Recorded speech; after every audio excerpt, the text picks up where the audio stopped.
Hey everyone, Allie here. This week I'm going to be talking about the importance of emotional health as an athlete.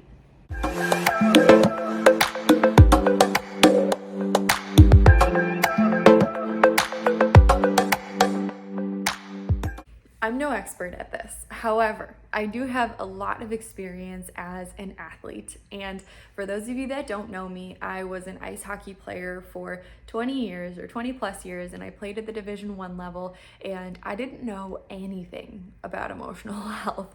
And now as an adult, I moved here to Florida and I started kickboxing, and I have this big dream now to be an MMA fighter, and I do put my emotional health first.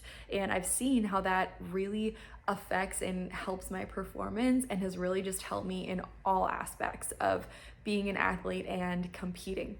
So when I moved here to Florida, I joined a life coaching program. And so I went through this whole life coaching program for Christian women, and it was focused around emotional health. And I saw how it really changed my life. And then I started kickboxing, I started competing again.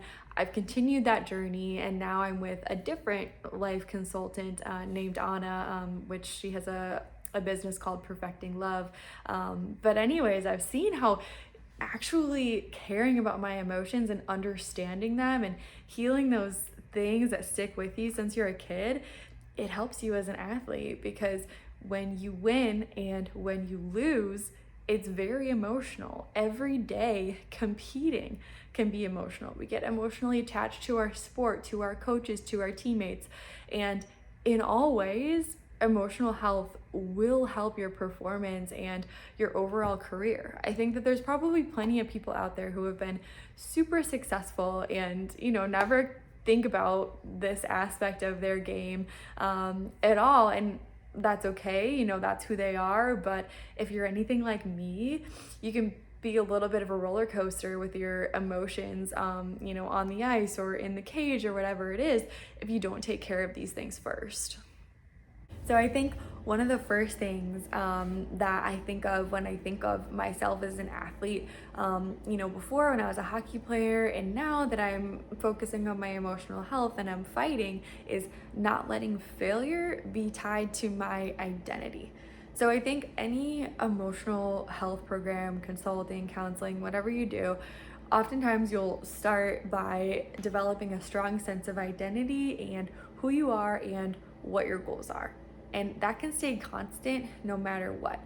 And any small failures should not be able to shake that. At least I've found. So, for example, when I was a hockey player, say I was having a bad game, a bad weekend, and I was sitting on the bench.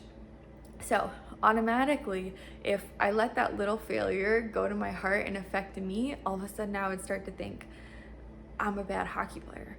I'm having a bad season, I'm having a bad game. Start to get these thoughts, and automatically my confidence would just plummet because I didn't know how to deal with that negativity and those little failures, and I wasn't secure in who I was and how hard I had worked. So now, fast forward, when I think about myself as a fighter, I have a reason to be insecure. I just started this sport. I feel like I don't really know anything.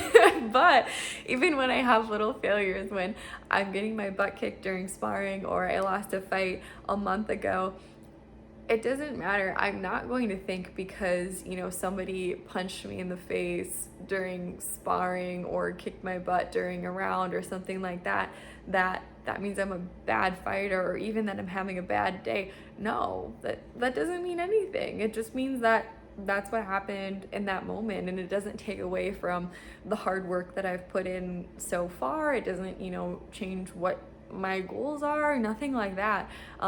Because I started with that sense of identity and with that sense of who I am, and I'm not gonna let anybody else or any little failure change what that is. The second thing that I believe is a very big difference once I started to develop that strong sense of identity and who I was and what my goals were, is I was able to stop comparing myself to other people. I think in hockey, I remember it was a constant battle of, like, if I was on the whichever line I was on, if I was on the third line, sometimes you start to compare, like, oh, those girls on the second line, they're not that much better than me. Why aren't I playing? Or the opposite.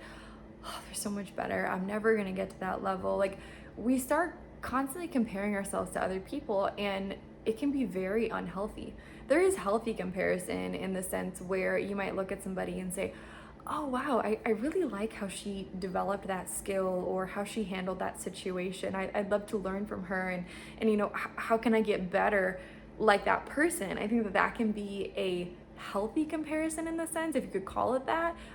And once you start to develop your own identity and who you are, you can start to step into those, more secure comparisons and learning from other people. But if we don't address our own pain and our own failures and all of the things that are kind of the negativity stuck deep inside, we can fall into really unhealthy comparison. And I think that just absolutely kills performance as an athlete. Lastly, I would say for me, another really big one is silencing the voices of other people.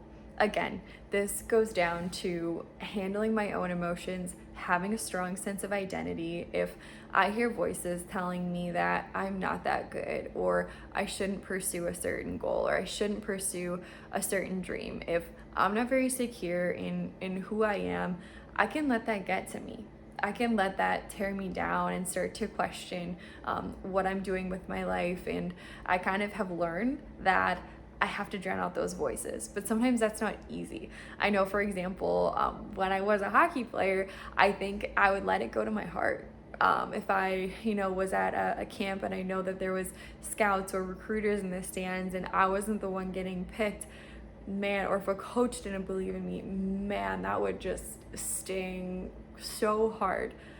Because I didn't know how to handle those emotions. That negativity would just totally get to me and I would get nervous and I wouldn't play well.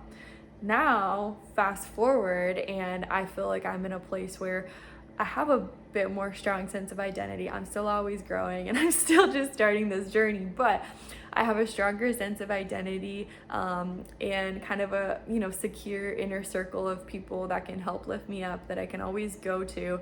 And it makes it so much easier to drown out those voices that say, what are you doing? Or you're not good. Is that really your dream? Or even it's just the voice inside my head. Sometimes that can be negative.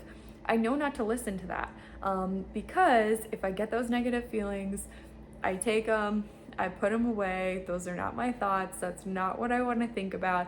And I can move forward with positivity. And so, again, I think that these are 3 things that are just so helpful and I think have totally been the fruit of actually caring about my emotional health. So again, not letting failure tie to my identity, not comparing myself to other people, but being secure enough to learn from other people.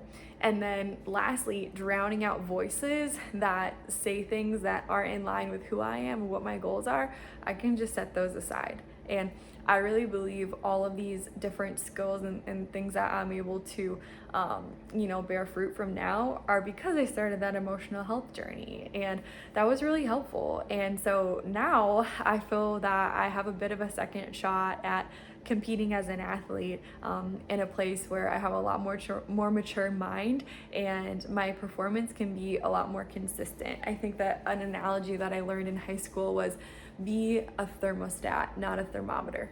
So a thermometer goes up and down with the temperature, meaning your performance and your training, your practice is dependent on external factors. So if I bring a different work ethic and a different attitude and all that to practice every day because of my external environment, I'm not going to be a very good athlete. I'm not going to get anywhere. I'm not going to be climbing that mountain to the top. But if I'm a thermostat, meaning I set the temperature, I regulate the temperature. If I keep it at a certain level every single day, no matter if I'm tired or somebody said something to me at work or whatever it is, I can just put those emotions away and I can have that consistent practice, and then that carries into consistent performance when I'm actually fighting. So I hope this was helpful to you. If you're listening and you can relate to this, you learned something, please comment below, share this with your friends, subscribe to my channel, and I will see you guys next time.